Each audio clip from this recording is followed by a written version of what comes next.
તો આજે હું તમને આઈનું સ્ટ્રીપલિંગ આર્ટ કેવી રીતના બને એ સ્ટેપ બાય સ્ટેપ બતાવીશ। તો સૌથી પહેલા આપણે આઈને ડ્રો કરવાની રહેશે।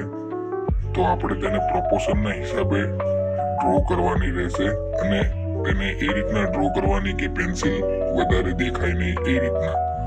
અને જો વધારે દેખાય તો આપણે ઇરેઝરથી હલકું લાઇટ કરી દેવાનું રહેશે।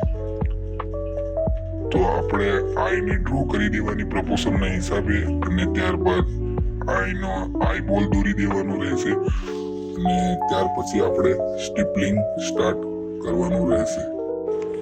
સ્ટીપલિંગ કરતા પહેલા આપણે એ જોવાનું રહેશે કે આઈ પર લાઇટ કઈ બાજુથી કેવી રીતના આવે છે, શેડો ક્યાં પડે છે, હાઇલાઇટ ક્યાં આવે છે એ પહેલા આપણે નોટિસ કરવાનું રહેશે અને ત્યાર પછી આપણે સ્ટીપલિંગ સ્ટાર્ટ કરવાનું રહેશે।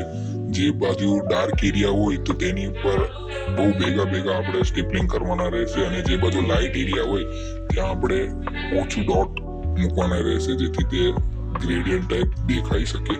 અને જે બાજુ આપણે હાઇલાઇટ વધારે આવતી હોય તો ત્યાં આપણે તે ભાગને થોડોક છોડી દેવાનો રહેશે જેથી હાઇલાઇટ આપણને ખબર પડે કે હાઇલાઇટ છે આ જગ્યા પર। તો તે રીતના આપણે સ્ટાર્ટ કરવાનું અને જો તમારે ગ્રેડિયન્ટ બનાવવા માટે જે બાજુ ડાર્ક એરિયા છે તે ડાર્ક કરવાનું અને જે બાજુ લાઇટ એરિયા જતા જાય તે બાજુ આપણે ડોટ ઓછા મૂકતા જવાના એટલે આપણું ગ્રેડિયન્ટ બની જાય। તો તે રીતના તમે બનાવશો તો આપણું સ્ટીપલિંગ આર્ટ બનીને રેડી થઈ જશે।